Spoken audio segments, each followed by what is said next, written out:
আজও রাতে ঘুম আসেনি। কারণ কিছু মানুষ চলে যায়, কিন্তু তাদের রেখে যাওয়া স্মৃতিগুলো কখনো যায় না।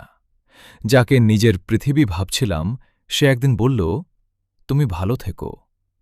আর তারপর ধীরে ধীরে অপরিচিত হয়ে গেল। আমি এখনও সেই পুরনো চ্যাট পড়ি, পুরনো ছবিগুলো দেখি, আর ভাবি, একটা মানুষ এত সহজে বদলে যায় কিভাবে। সবচেয়ে কষ্টের বিষয় জানো, ভালোবাসা শেষ হয়ে যাওয়া না।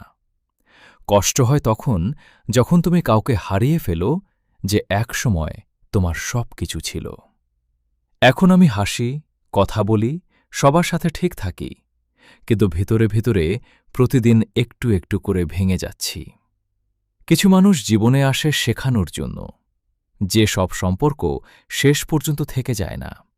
আর কিছু গল্প অসমাপ্ত থাকলেই বেশি সুন্দর লাগে। একটা সময় ছিল, মায়ের ফোন এলে বিরক্ত হতাম, ভাবতাম পরে কথা বলবো। কিন্তু আজ মা আর ফোন দেয় না। এখন আমি মাঝরাতে পুরনো ভয়েস রেকর্ড শুনি। খেয়ে নিস বাবা। এই ছোট্ট কথাটার জন্য এখন মন কাঁদে। মানুষ বুঝতে পারে না, কিছু সম্পর্কের মূল্য হারিয়ে যাওয়ার পরই বোঝা যায়। ঘরের সেই চেয়ারটা আজও খালি পড়ে আছে, কিন্তু সেখানে বসার মানুষটা আর নেই। সবাই বলে সময় সব ঠিক করে দেয়, কিন্তু কিছু শূন্যতা কখনো পূরণ হয় না।